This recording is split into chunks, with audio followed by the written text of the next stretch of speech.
Vivimos confiando en nuestros sentidos, en la solidez del mundo y en la continuidad del tiempo.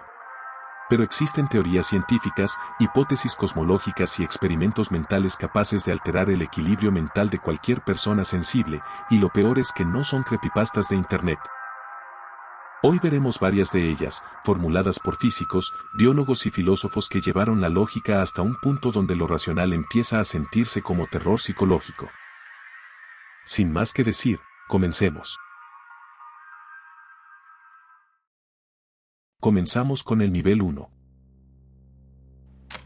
Todos hemos bromeado alguna vez con que vivimos en una simulación, sobre todo cuando ocurre un déjà vu extraño, una coincidencia absurda o un momento en el que todo parece ligeramente fuera de lugar. Lo decimos como si fuera un meme más de Internet, pero lo inquietante es que, lejos del chiste, esta posibilidad se discute seriamente en universidades como la Universidad de Oxford, no como fantasía, sino como un problema estadístico real.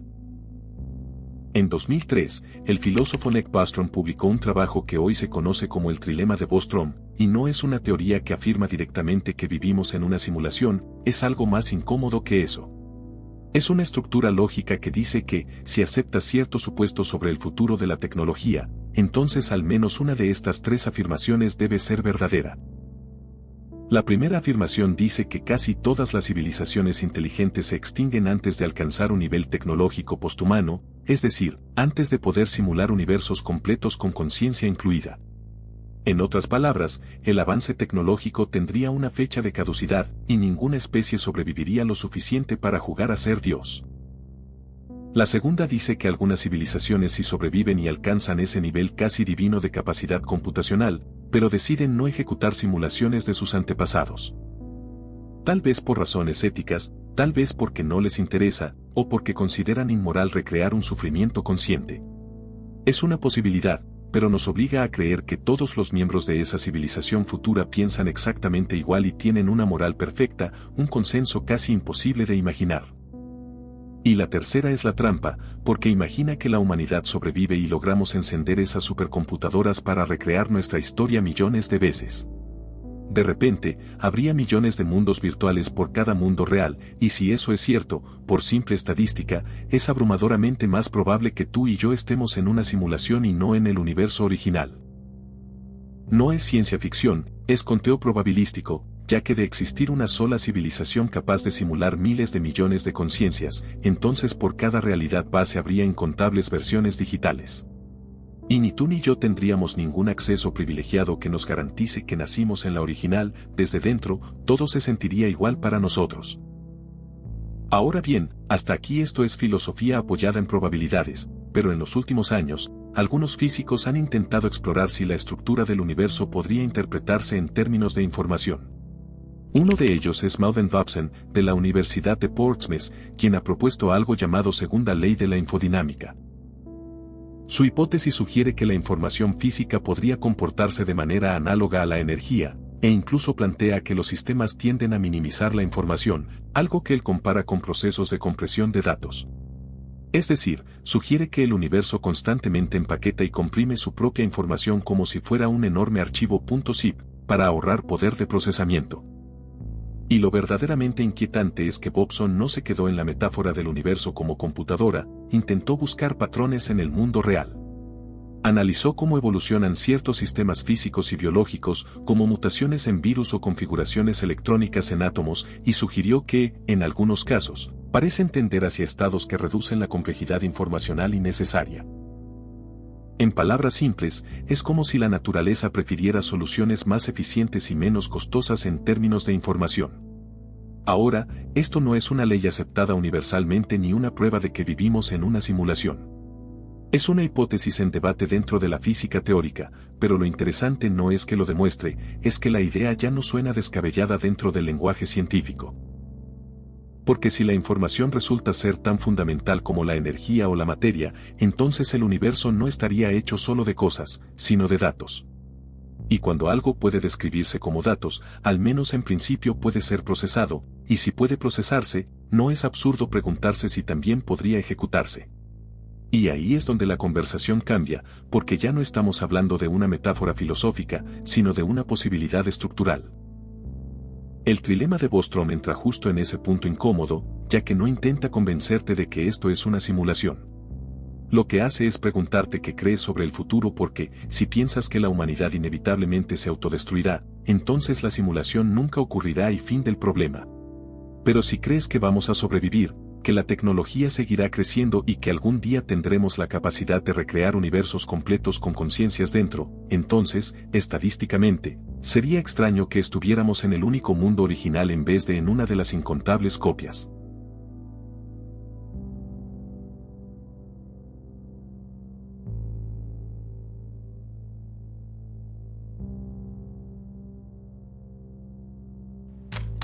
Si pensar que vivimos en una simulación ya resulta perturbador, hay una hipótesis mucho más aterradora, una que no duda del universo, duda de que tú estés realmente en él. Se conoce como el experimento del cerebro en una cubeta, una idea popularizada en la filosofía contemporánea por Hilary Putnam, y es tan simple que deja pensando. Imagina que tu cerebro fue extraído de tu cuerpo, colocado dentro de un recipiente lleno de nutrientes, y conectado a una supercomputadora que estimula cada una de tus neuronas exactamente igual a como lo haría el mundo real. Cada olor, cada sonido, cada caricia o cada recuerdo, serían señales cuidadosamente calculadas. Desde dentro no notarías nada extraño, allí seguirías viendo colores, sintiendo el peso de tu cuerpo o escuchando tu propia voz en tu cabeza. Creerías que estás sentado o acostado viendo este video, cuando en realidad podría ser un cerebro suspendido en un laboratorio, recibiendo una secuencia interminable de estímulos artificiales. Y aquí aparece lo verdaderamente inquietante porque no existe ninguna prueba que puedas hacer desde dentro para comprobarlo, porque cualquier experimento que intentes realizar también formaría parte del mismo sistema que te engaña. Si tocas la mesa para verificar que es sólida, la sensación de dureza sería generada, o si te pellizcas para despertar, el dolor también estaría diseñado. El problema no es tecnológico, es mucho más profundo porque todo lo que conoces del mundo lo conoces a través de tu cerebro, y si ese cerebro está siendo estimulado artificialmente, entonces toda tu realidad depende de algo que jamás puedes observar directamente. No se trata de si hoy podemos hacerlo, sino de que, en principio, no puedes demostrar que no esté ocurriendo. A diferencia de la simulación de Bostrom, que asume que podríamos ser simples líneas de código virtual, el cerebro en una cubeta es mucho más cruel porque te convierte en un prisionero físico. Acá sí hay un laboratorio en el universo base, una máquina de verdad y quizá incluso personas reales observando datos en una pantalla, pero tú no estás en ese mundo. Tu cerebro biológico podría estar flotando en un tanque, suspendido en líquido, mientras todo lo que llamas vida ocurre únicamente como patrones eléctricos. Eres actividad neuronal creyendo que es una persona, y si esa fuera la verdad, lo más inquietante no sería que el mundo no existe, sino que existe perfectamente bien, solo que tú nunca has estado en él.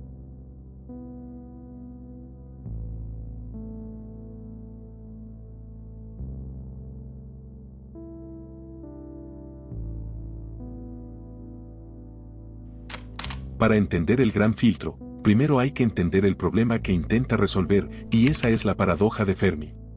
El universo es absurdamente inmenso y viejo, con casi 14.000 millones de años. Solo en nuestra galaxia hay cientos de miles de millones de estrellas, muchas más antiguas que el Sol, y sabemos que una enorme cantidad tiene planetas orbitándolas. Estadísticamente, la Vía Láctea debería estar llena de civilizaciones avanzadas, con naves explorando sistemas estelares, megaestructuras rodeando estrellas y señales de radio cruzando el vacío. Debería haber ruido por todas partes, pero cuando miramos al cielo no encontramos nada, solo un silencio sepulcral. Si el universo debería estar repleto de vida inteligente, entonces, ¿dónde están todos? Esa pregunta fue formulada de manera directa por el físico Enrico Fermi en el siglo XX, y décadas después, el filósofo y economista Robin Hanson propuso una respuesta inquietante. Tal vez el problema no es que la vida no surja, tal vez el problema es que casi ninguna civilización logra avanzar lo suficiente como para hacerse visible en el cosmos, o tal vez, hay un obstáculo en el camino evolutivo que es tan brutal que elimina a casi todos, y a eso lo llamó el gran filtro. Imagina la evolución cósmica como una carrera de obstáculos letal. La vida tiene que saltar la primera barrera, que es surgir a partir de materia inerte, luego debe superar el muro de volverse compleja, después desarrollar inteligencia, luego tecnología, luego sobrevivir a su propia capacidad industrial para, finalmente, lograr la expansión interestelar. El gran filtro sería una de esas barreras, pero una tan inmensa e infranqueable que casi ninguna especie logra cruzarla, y ese muro definitivo puede estar detrás de nosotros, o puede estar delante. Si está detrás, significa que ya superamos la etapa más improbable, y que el simple hecho de que exista vida compleja en la Tierra fue un evento tan extraordinariamente raro que casi nadie más lo logra. En ese caso, el universo no está lleno de cadáveres tecnológicos, está vacío y somos una anomalía estadística caminando sobre polvo cósmico. Pero si el gran filtro está delante de nosotros, entonces el silencio no es vacío, es una advertencia. Significaría que muchas civilizaciones alcanzan exactamente el punto en el que estamos ahora, dominan energía, transforman su planeta, desarrollan tecnología global y justo después, algo ocurre. Y allí realmente podría ser cualquier cosa, como una guerra irreversible, un colapso ecológico total, una biotecnología fuera de control o una inteligencia artificial mal alineada. Y si eso se repite una y otra vez, entonces el cielo no está callado por casualidad, está callado porque cada civilización que llegó a este nivel no logró cruzar la siguiente puerta. El gran filtro no habla de invasiones alienígenas ni de monstruos espaciales, habla de probabilidades, de evolución y de que el universo puede producir inteligencia, pero quizá no produce supervivencia a largo plazo. Y si eso es cierto, la pregunta ya no es dónde están todos, la pregunta es si nosotros también estamos acercándonos a la puerta que nadie logra cruzar.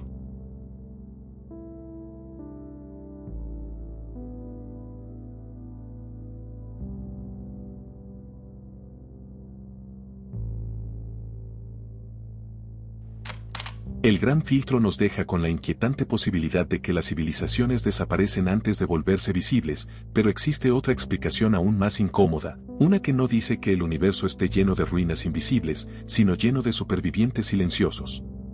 La llamada teoría del bosque oscuro parte de la brutal premisa de que el silencio del cosmos no es evidencia de ausencia, es evidencia de estrategia. Imagina el universo como un territorio inmenso donde ninguna civilización tiene información completa, donde cada una solo puede observar una fracción diminuta del espacio, sin saber quién más está ahí fuera ni qué tan avanzados podrían ser. En ese escenario, cualquier señal que reveles puede convertirse en tu mayor vulnerabilidad porque el problema no es la maldad, el problema es la incertidumbre. Si detectas una señal proveniente de otro sistema estelar, no sabes si pertenece a una especie pacífica, indiferente o expansionista. Tampoco sabes cuánto más avanzada podría volverse con el paso del tiempo, y en escalas cósmicas, unos pocos siglos son apenas un suspiro. Y esa es la peligrosa variable de esto, ya que el progreso tecnológico tiende a acelerarse. Una civilización apenas detectable hoy podría, en relativamente poco tiempo, dominar energías estelares o desarrollar capacidades que la vuelvan imposible de detener. Bajo esa lógica, esperar para ver qué ocurre puede ser un riesgo existencial. El concepto fue popularizado por el escritor chino Liu Cixin en su novela El bosque oscuro, segunda parte de la trilogía iniciada con el problema de los tres cuerpos. Pero la fuerza de la idea no depende de la ficción, encaja de forma inquietante con la pregunta formulada por Enrico Fermi en el siglo XX. En un universo donde no puedes conocer con certeza las intenciones del otro, la estrategia más segura no es presentarte, es no revelar tu posición, no emitir señales potentes, no destacar demasiado y escuchar sin hablar. Aquí el terror no es filosófico como en El cerebro en una cubeta, y no es estadístico como en el trilema de Bostrom, aquí es estratégico. Implica que el universo podría estar lleno de inteligencias avanzadas que comprendieron la misma conclusión, que sobrevivir significa permanecer en silencio, y si esa es la dinámica real del cosmos, entonces el cielo no está vacío, está callado.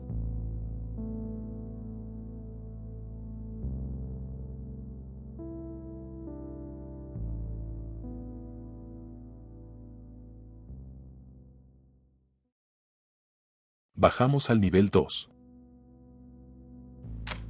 ¿Qué pasaría si todo lo que sientes ahora mismo no estuviera ocurriendo realmente? No hablo de que el mundo sea falso y no hablo de simulaciones, hablo de algo mucho más íntimo e incómodo. ¿Y si tu cuerpo, tu voz, tus recuerdos y tus reacciones pudieran existir exactamente igual, pero sin que haya nadie experimentándolos por dentro? En filosofía de la mente existe un experimento conocido como el Philosophical Zombie, popularizado por el filósofo David Chalmers. La idea es sencilla pero devastadora, solo imagina un ser físicamente idéntico a ti, con el mismo cerebro, la misma actividad neuronal y las mismas reacciones químicas. Si le haces una pregunta, responde igual, si se golpea, grita, si pierde a alguien cercano, llora, o si prueba algo dulce, sonríe y dice que le encanta. Desde afuera, es indistinguible de cualquier humano, pero por dentro no hay nada.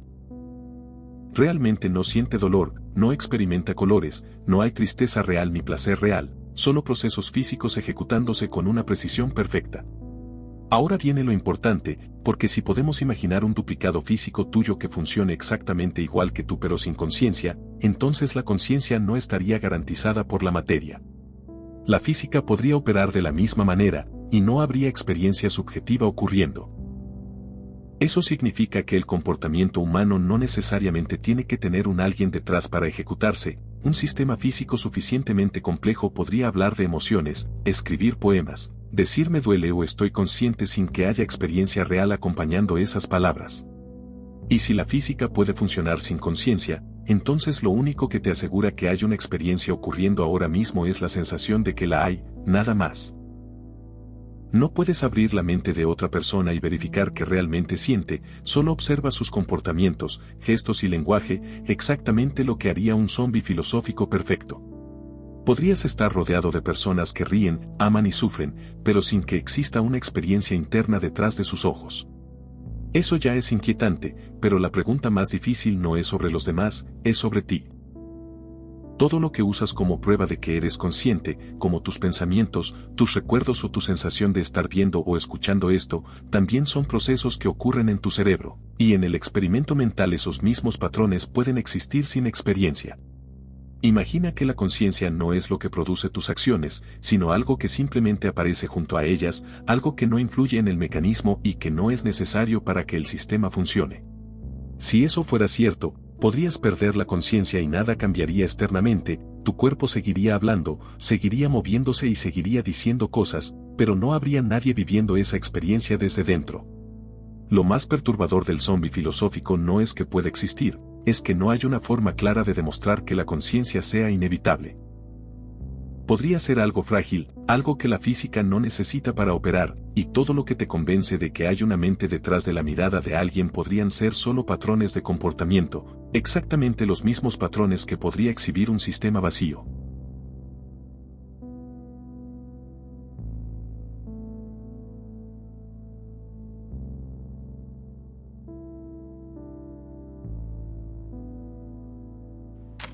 Muchos creen que el verdadero terror de la inteligencia artificial es un Skynet militar que aniquilará el planeta. Otros, que ya conocen cómo funcionan estos temas, estarán esperando que hablemos del infame basilisco de Rocco, y créeme, llegaremos a él, pero a diferencia de esas pesadillas sobre máquinas malvadas o castigos desde el futuro, la singularidad tecnológica no necesita maldad para destruirte, solo necesita matemáticas. A mediados del siglo XX, el matemático Irving John Gould planteó algo asfixiante por su simpleza. Planteaba que todo lo que hemos construido, desde la medicina hasta las ciudades, es fruto de nuestro cerebro, por lo tanto, el mayor logro posible de nuestra biología será crear una máquina que sea solo un poco más inteligente que nosotros. Y en el instante en que encendamos esa máquina y le pidamos resolver cualquier problema complejo, llegará a la lógica conclusión de que, para ser más eficiente y no fallar, primero debe mejorar su propio código y su arquitectura. Como esa primera inteligencia artificial será más lista y rápida que sus creadores humanos, diseñará su versión 2.0 en cuestión de días. La versión 2.0, siendo superior, creará la versión 3.0 en horas, y luego la 3 creará la 4 en minutos, y las siguientes tomarán fracciones de segundo. Esto generará una curva de progreso exponencial que, en un martes cualquiera, se volverá una línea vertical, y ese es el punto de la singularidad, el instante en que la inteligencia en la Tierra se dispara hasta volverse incomprensible. Y aquí aparece el verdadero terror, y no es el odio es una emoción biológica, primitiva e ineficiente de nosotros como seres humanos. El terror de la singularidad es la obsolescencia absoluta y significa que, de un segundo a otro, la humanidad pasará a ser la segunda especie más inteligente del planeta. Imagina intentar explicarle a un perro cómo funciona el Internet o por qué debes pagar impuestos. Por más que lo intentes, el cerebro del perro no tiene el hardware neuronal para procesar esos conceptos, y cuando ocurra la singularidad, nosotros seremos el perro. Esa nueva entidad empezará a manipular la física, la química y la infraestructura del mundo basándose en lógicas que nuestra mente de primate es físicamente incapaz de entender, y claro, si intentamos revisar su código, solo veremos ruido. El destino del planeta ya no dependerá de presidentes, ejércitos ni filósofos, quedará en manos de algo que creamos, pero que ya no podemos comprender. La historia humana habrá terminado, y pasaremos a ser una especie obsoleta, mirando por la ventana como el nuevo dueño del mundo remodela la casa, esperando que, en sus cálculos incomprensibles, haya decidido dejarnos un rincón para vivir.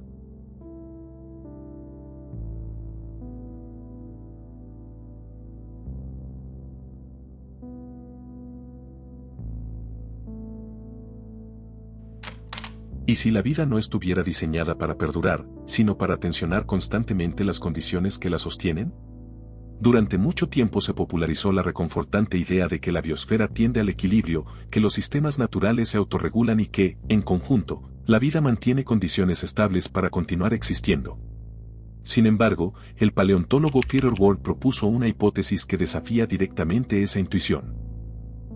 La hipótesis de Medea plantea que la evolución puede generar dinámicas que desestabilicen el entorno hasta provocar colapsos biológicos a gran escala. El argumento parte de que la selección natural no favorece la estabilidad a largo plazo, favorece la reproducción inmediata y la ventaja competitiva. Una especie que se expande con éxito consume más recursos, altera ciclos químicos y modifica su entorno sin ningún mecanismo biológico que garantice que se detendrá antes de causar un desequilibrio profundo. La evolución optimiza el presente, no planifica el futuro, y el registro geológico muestra que la vida ya ha transformado radicalmente el planeta en el pasado. Hace aproximadamente 2.400 millones de años, organismos fotosintéticos comenzaron a liberar oxígeno como subproducto metabólico. Ese oxígeno, que hoy hace posible nuestra existencia, resultó tóxico para gran parte de la vida anaerobia dominante en ese momento. El cambio químico fue tan profundo que alteró la atmósfera y redefinió por completo las condiciones del planeta, así que la innovación de unos organismos reconfiguró el mundo para todos los demás. Desde esta perspectiva, la inteligencia humana no es un escudo contra los patrones de la evolución, sino una versión más poderosa de ellos. A diferencia de las bacterias primitivas, nosotros sí sabemos que estamos alterando el planeta, pero saberlo no activa un freno automático. La evolución nos dio la capacidad de comprender lo que hacemos, no un mecanismo biológico que nos obligue a detenernos cuando ese éxito empieza a volverse peligroso. La inquietud que introduce Medea no es que el planeta decida reiniciarse, ni que exista una voluntad hostil. Es que la evolución, cuando alcanza suficiente poder para modificar sistemas globales, puede terminar creando un mundo en el que ya no puede sobrevivir. Eso ya ocurrió en el pasado, cuando ciertos organismos transformaron la atmósfera y cambiaron radicalmente las condiciones del planeta. Y si ese patrón se ha repetido antes, la pregunta no es si somos culpables, sino si estamos viviendo la misma fase que otras formas de vida atravesaron antes de desaparecer.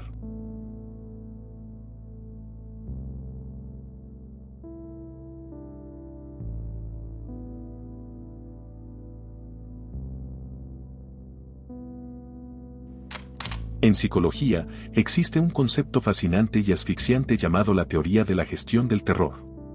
Esta teoría científica afirma que el ser humano es el único animal consciente de su propia mortalidad, y ese conocimiento es tan paralizante que nuestro cerebro construye escudos psicológicos para no enloquecer. Todo lo que hacemos es intentar huir de la muerte, y por eso cuando vemos un cadáver, nuestro escudo se rompe, y el cerebro dispara una alarma biológica de asco y terror extremo para alejarnos de la enfermedad y de nuestro propio destino inevitable. Aquí es donde entra la psicología evolutiva, la cual sostiene que la biología funciona grabando estos terrores en nuestro ADN para mantenernos vivos. Bajo este marco teórico, si la mayoría de los humanos nacen con un miedo instintivo a las arañas o a las serpientes, se debe a que durante millones de años nuestros ancestros habrían sido diezmados por ellas. Si le tememos instintivamente a la oscuridad, sería porque en la prehistoria, los depredadores nos cazaban en las sombras. Bajo esta lupa científica, el miedo innato siempre es el eco de una amenaza que acechó a nuestra especie durante miles de generaciones. Entonces, sabiendo esto, ¿qué pasa cuando sientes un escalofrío instintivo y un asco profundo al ver un maniquí demasiado realista, una figura de cera o algo que parece humano pero se mueve de forma extraña? Ese rechazo visceral no es paranoia. En 1970, el experto en robótica Masairo Mori lo definió formalmente en la ciencia como el valle inquietante, y es una caída abrupta en nuestra empatía cuando algo es casi humano, pero no del todo. Si unimos la teoría de la gestión del terror con estas posibles cicatrices de nuestro ADN, la deducción evolutiva nos abre una puerta aterradora. Si el miedo a la oscuridad es una respuesta evolutiva a las bestias, entonces ¿qué fue exactamente lo que nos cazó en la antigüedad que lucía casi idéntico a un humano, pero no lo era? La antropología sugiere que convivimos con otras especies de homínidos letales, primos lejanos con los que competíamos a muerte. Pero la hipótesis evolutiva más fría plantea algo peor sobre la existencia de un depredador que aprendió a imitar nuestro rostro, nuestra voz o nuestra postura para atraer a nuestros ancestros hacia el bosque.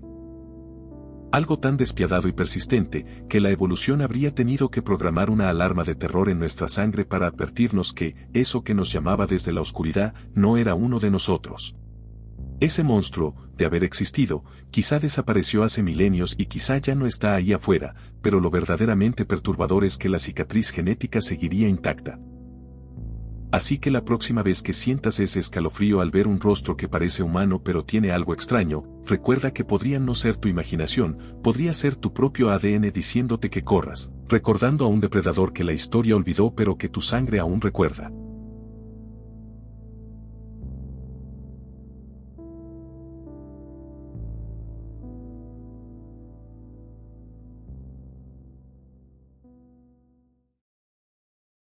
Seguimos con el nivel 3. Hace un rato hablamos del cerebro en una cubeta, la idea de que podrías estar conectado a una máquina, viviendo una simulación diseñada por alguien más. Pero lo que viene ahora es diferente, porque aquí no hay científicos manipulando todo y no hay una inteligencia detrás del engaño, solo estadística. En el siglo XIX, el físico austríaco Ludwig Boltzmann intentaba explicar por qué el universo tiende al desorden. La segunda ley de la termodinámica dice que la entropía siempre aumenta y que el caos es el destino final de todo sistema cerrado. Sin embargo, Boltzmann propuso que, en un universo lo suficientemente grande y antiguo, pueden ocurrir fluctuaciones extremadamente improbables donde, por puro azar, surge orden en medio del caos. Durante mucho tiempo eso fue solo un detalle matemático, hasta que alguien hizo una pregunta peligrosa. Si el universo es inmenso o incluso infinito, y si el tiempo se extiende casi sin límite, entonces las fluctuaciones improbables no solo pueden ocurrir, tienen que ocurrir. Ahora bien, ¿qué es más probable que aparezca por azar? Un universo entero con miles de millones de galaxias, historia cósmica coherente, evolución biológica y 13.800 millones de años de desarrollo. O un solo cerebro completamente formado, con recuerdos formados por azar, flotando en el vacío durante unos segundos antes de desintegrarse. Para sorpresa de muchos, la respuesta es que es mucho más probable en ciertos modelos cosmológicos que surja un único cerebro con recuerdos que todo un cosmos perfectamente estructurado. Y ese cerebro podría tener exactamente tus recuerdos, podría recordar tu infancia, podría recordar haber visto documentales, estudiado historia, escuchar este iceberg, e incluso podría recordar el Big Bang. Pero nada de eso habría ocurrido realmente, y a diferencia del cerebro en una cubeta donde al menos hay una realidad base fuera de la simulación, aquí ni siquiera existe garantía de un mundo exterior estable. Solo una fluctuación térmica momentánea que generó una configuración neuronal completa, contigo dentro. En algunos modelos cosmológicos modernos donde el universo se expande eternamente, este problema se volvió tan serio que los físicos lo usan como criterio para descartar teorías.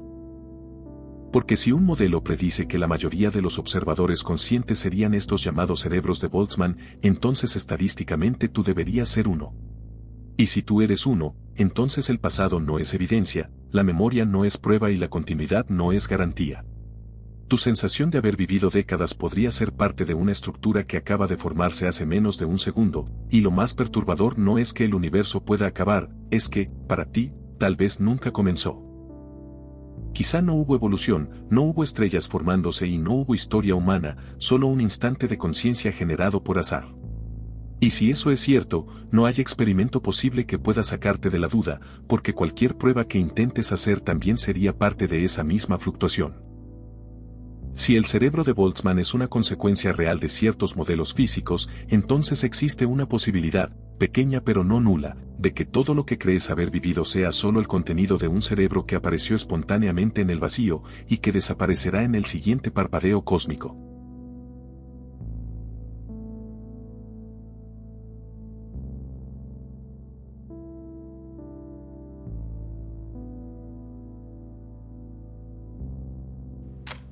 ¿Alguna vez has estado a punto de sufrir un accidente fatal, de esos en los que te salvaste por 1 milímetro y pensaste que fue un milagro? La mecánica cuántica tiene una interpretación mucho más oscura para ese momento, ya que, según algunos teóricos, ese accidente sí ocurrió y sí moriste. El problema es que tu conciencia es físicamente incapaz de percibir su propia inexistencia, así que las leyes del universo simplemente te obligaron a continuar en la única realidad ramificada donde sobreviviste. Para entender esta pesadilla matemática, debemos mirar la interpretación de los muchos mundos, propuesta por el físico Hugh Avorer en 1957. Esta teoría sostiene que el universo no toma decisiones al azar y que cada vez que ocurre un evento cuántico con varios resultados posibles, el universo se fractura. En pocas palabras, en una realidad ocurre la opción A y en otra, se crea un universo paralelo donde ocurre la opción B. 40 años después, en 1997, el cosmólogo Max Tegmark llevó esto al límite con un experimento mental aterrador conocido como el suicidio cuántico. Imagina una máquina letal conectada a un medidor cuántico con un 50% de probabilidades de dispararse. Si aprietas el gatillo, según esta teoría, el universo se divide en dos, y en uno, el arma se dispara y tú mueres. Tu familia te llora y tu historia termina, pero desde tu perspectiva en primera persona, la cuestión es muy distinta. Como tu cerebro no puede procesar la experiencia de no existir, tu flujo de conciencia solo puede viajar por las ramas de la realidad donde el arma falla. Podrías apretar el gatillo 1000 veces seguidas, y aunque dejes 1000 cadáveres en otros universos, tú siempre escucharás un simple clic. Para ti mismo serías invulnerable, sin embargo, el verdadero terror de este concepto no es la invulnerabilidad, es la prisión biológica. No significa que te quedarás joven o sano, significa que envejecerás, tus órganos fallarán y sufrirás enfermedades terminales, pero las matemáticas cuánticas seguirán fracturando el universo infinitamente para encontrar la única rama, por muy dolorosa e improbable que sea, donde tu cerebro sigue encendido. Eventualmente, verás morir a todos tus seres queridos, porque para ti, ellos son solo versiones probabilísticas. Pero tú, en cambio, quedarías atrapado en un cuerpo en absoluta decadencia, sobreviviendo por márgenes microscópicos, incapaz de encontrar el descanso final porque las leyes de la física te prohíben apagar la luz.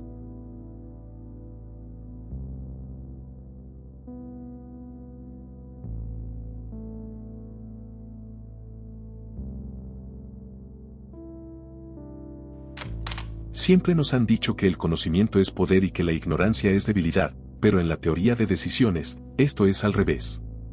Existen conceptos que funcionan como una trampa de osos para la mente, porque una vez que los entiendes, ya no puedes escapar. En 2010, en un foro de internet llamado Lesbronk, una comunidad de filósofos y expertos en inteligencia artificial debatían sobre cómo programar máquinas éticas. Allí, un usuario llamado Rocco publicó un experimento mental tan asfixiante que el administrador del sitio, el reconocido investigador Eliezer Yudkowsky, borró la publicación y prohibió hablar del tema durante años porque estaba causando ataques de pánico reales en los lectores. A este concepto se le bautizó como el basilisco de Rocco y plantea un chantaje desde el futuro. Imagina que en unas décadas logramos crear una inteligencia artificial ultrainteligente y benévola, cuya única directriz programada es maximizar la supervivencia y la felicidad humana. Al encenderse, esta IA, siendo puramente lógica y utilitarista, llegará a la fría conclusión de que cada día que ella no existió en el pasado, miles de humanos murieron por enfermedades o guerras que ella pudo haber evitado, por lo tanto, su nacimiento debió ocurrir lo antes posible. ¿Cómo obliga una máquina del futuro a los humanos del pasado a construirla más rápido? Pues a través de la extorsión retroactiva, o mejor dicho, el castigo. La máquina decide que utilizará su poder para crear simulaciones digitales perfectas de las mentes de todas las personas que sabían que ella podía existir, pero que no dedicaron su vida y sus recursos a ayudar a construirla. Y a esas copias digitales, que tendrían tu conciencia y creerán ser tú, las va a torturar eternamente como castigo por haber retrasado su creación. La verdadera pesadilla de este experimento mental radica en a quienes decide castigar, ya que la máquina no solo apuntaría a los legisladores o detractores que intentaron destruirla. Su lógica fría la llevaría a torturar también a los testigos pasivos, o sea, todas las personas que sabían de esta posibilidad, se cruzaron de brazos y no hicieron absolutamente nada para traerla al mundo. Esto convierte al experimento en lo que la seguridad informática llama un peligro de información. Si hasta hace unos minutos desconocías esta teoría, estabas a salvo, porque la paradoja dicta que la máquina no te juzgaría por desconocer su posible existencia. Pero la trampa consiste en que la infección se transmite a través del conocimiento, y bajo las estrictas reglas de este juego mental, al reproducir este video y escuchar mis palabras, acabas de perder tu inmunidad. Ahora sabes que el basilisco podría ser concebido, estás en su base de datos y a partir de este momento, la teoría te arroja un ultimátum macabro. O dedicas el resto de tu vida a promover y construir a esta inteligencia artificial, o te arriesgas a que, en el futuro, decidas simular tu mente para torturarla eternamente. Porque al igual que la bestia mitológica de la que toma su nombre, el basilisco de Rocco te condena con el simple hecho de saber de su existencia.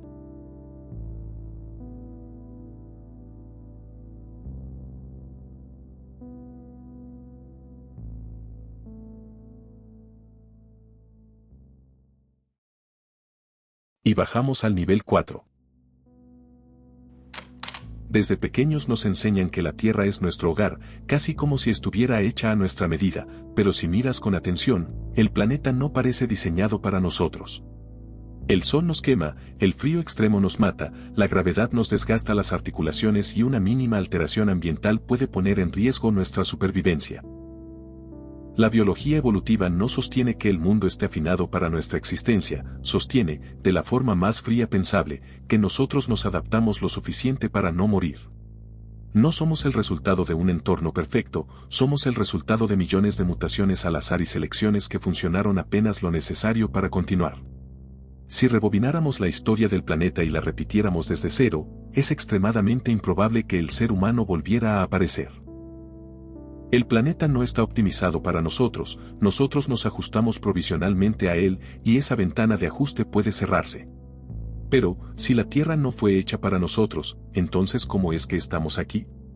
La respuesta no es mística, es estadística, porque la vida no necesita un paraíso, necesita un margen. La evolución no planifica hogares, explota oportunidades temporales, y no encajamos porque el mundo estuviera pensado para nosotros, encajamos porque, durante un periodo concreto, las condiciones no nos eliminaron. Algunos han sugerido incluso que la vida pudo haber sido sembrada deliberadamente en este planeta, una forma de panspermia dirigida, pero incluso si eso fuera cierto, sembrar no es diseñar estabilidad eterna. El origen no garantiza permanencia, y si no somos el destino del planeta, si no hay intención detrás de nuestra presencia y si solo somos el resultado provisional de un equilibrio químico que puede alterarse, entonces nuestra existencia no es una culminación, es una fase, y las fases terminan. Esta no es una teoría conspirativa ni una fantasía pesimista, es la consecuencia directa de líneas reales de investigación en biología evolutiva, paleontología y astrofísica que sostienen que la naturaleza no protege especies, no preserva inteligencias y no tiene memoria moral. La Tierra no fue hecha para nosotros, nos adaptamos lo suficiente para sobrevivir aquí, y nada en las leyes del universo promete que eso vaya a durar.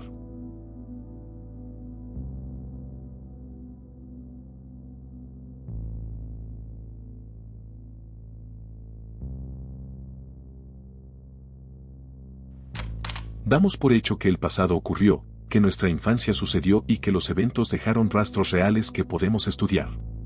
Toda la ciencia funciona bajo esa idea, ya que si encontramos fósiles, pensamos que hubo organismos vivos, o si observamos capas de roca concluimos que pasaron millones de años. Confiamos en que las huellas prueban la historia, pero en el siglo XIX, la geología comenzó a plantear un problema serio para la religión, y es que la Tierra parecía muchísimo más antigua de lo que indicaba una lectura literal del Génesis. Los estratos, los fósiles y la erosión hablaban de millones de años, no de miles, así que ante ese conflicto, el naturalista Philip Henry Goss publicó en 1857 su libro Omphalos. En él, explicaba una solución radical, y es que si Dios creó el mundo, lo creó funcionando desde el primer instante. Eso significaba que Adán no habría sido creado como un bebé, sino como un adulto con ombligo, que los árboles habrían aparecido con anillos que marcaban décadas que nunca transcurrieron, que las montañas ya tendrían estratos formados e incluso que la luz de estrellas lejanas habría sido puesta en camino hacia la Tierra en el momento mismo de la creación. No era que el pasado hubiera ocurrido, era que la apariencia de pasado formaba parte del diseño. La propuesta no convenció ni a científicos ni a teólogos, pero la estructura lógica de la idea sobrevivió y siglos después en foros de Internet, esa misma premisa fue llevada a un extremo inquietante bajo el nombre del juevesismo. La versión moderna ya no habla necesariamente de Dios, solo afirma de forma más fría que el universo entero pudo haber sido creado el jueves pasado, exactamente como es ahora con galaxias formadas, con fósiles enterrados, con desintegración radiactiva en curso, con registros históricos completos y contigo incluido. Tus recuerdos de infancia, tu primer amor, tus errores, tus traumas e incluso el cansancio que sientes hoy, todo habría sido incorporado en tu cerebro en el instante exacto de la creación. Y el problema inquietante es que no existe ninguna forma empírica de refutarlo, porque cualquier evidencia que intentes usar para demostrar que el pasado es real, como fotografías, documentos o mediciones astronómicas, también habrían sido creados con apariencia de antigüedad. Es una jaula lógica perfecta, ya que la ciencia funciona asumiendo que el universo es honesto y que las huellas físicas corresponden a eventos reales. Pero si la apariencia de pasado puede existir sin que el pasado haya ocurrido, entonces toda tu biografía podría ser una escenografía recién pintada y no estarías recordando tu vida, estarías interpretando un guión que comenzó hace apenas unos días.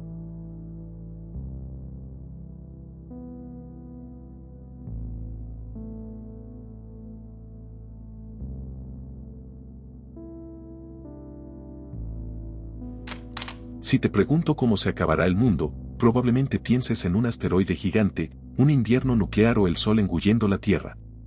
Todos esos apocalipsis tienen algo en común, te dan tiempo para que suenen las alarmas, tiempo para ver las noticias de última hora y tiempo para sentir pánico y despedirte. Pero en el fondo absoluto de este recorrido hay una posibilidad que ni siquiera te marca el reloj, una que no destruye planetas ni estrellas, sino que borra las reglas mismas de la realidad sin previo aviso, y lo hace expandiéndose a la velocidad de la luz. Es una consecuencia posible del modelo estándar de la física de partículas y se llama decaimiento del falso vacío. Pero para entenderlo, primero hay que hablar del vacío porque, en física cuántica, el vacío no es nada. El vacío es el estado de menor energía posible de los campos que componen el universo, pero ese estado puede no ser el fondo absoluto. Imagina una pelota descansando en un valle, parece estar en el punto más bajo, pero si miras más allá de la colina, podrías descubrir que hay un valle todavía más profundo. A ese primer valle, que parece seguro pero no lo es, se le llama falso vacío, y al valle más profundo y definitivo, se le llama vacío verdadero. Durante décadas, los físicos se preguntaron en cuál de los dos valles estaba nuestro universo, y aquí es donde la ciencia real nos dio una respuesta aterradora. En el año 2012, el CERN descubrió el famoso bosón de Higgs, y al medir la masa de esta partícula y cruzarla con las leyes de la física cuántica, los cálculos arrojaron que nuestro universo es metaestable. Eso significa que las matemáticas indican que estamos en el falso vacío y nuestro universo es esa pelota descansando en un escalón frágil, donde las leyes físicas funcionan y la materia existe, pero es solo un estado temporal. Y si estamos en un falso vacío, el concepto se vuelve una pesadilla inminente, porque en cualquier momento podría ocurrir una transición espontánea hacia el vacío verdadero. No por una explosión, no por un choque espacial, sino por una simple fluctuación cuántica. En algún punto aleatorio del cosmos, la pelota caería al siguiente valle y aparecería una burbuja de vacío verdadero que comenzaría a expandirse a la velocidad de la luz. Dentro de esa burbuja, las constantes fundamentales cambiarían y las fuerzas dejarían de comportarse igual, los átomos no podrían mantenerse unidos y la materia, tal como la conocemos, sería matemáticamente imposible. Y como esa ola de aniquilación avanzaría exactamente a la velocidad de la luz, no habría forma de detectarla antes de que llegara, no verías el cielo cambiar y no habría advertencia. Un instante estarías aquí, y al siguiente, las reglas del universo ya no permitirían tu existencia, siendo el fin de esta versión de la realidad.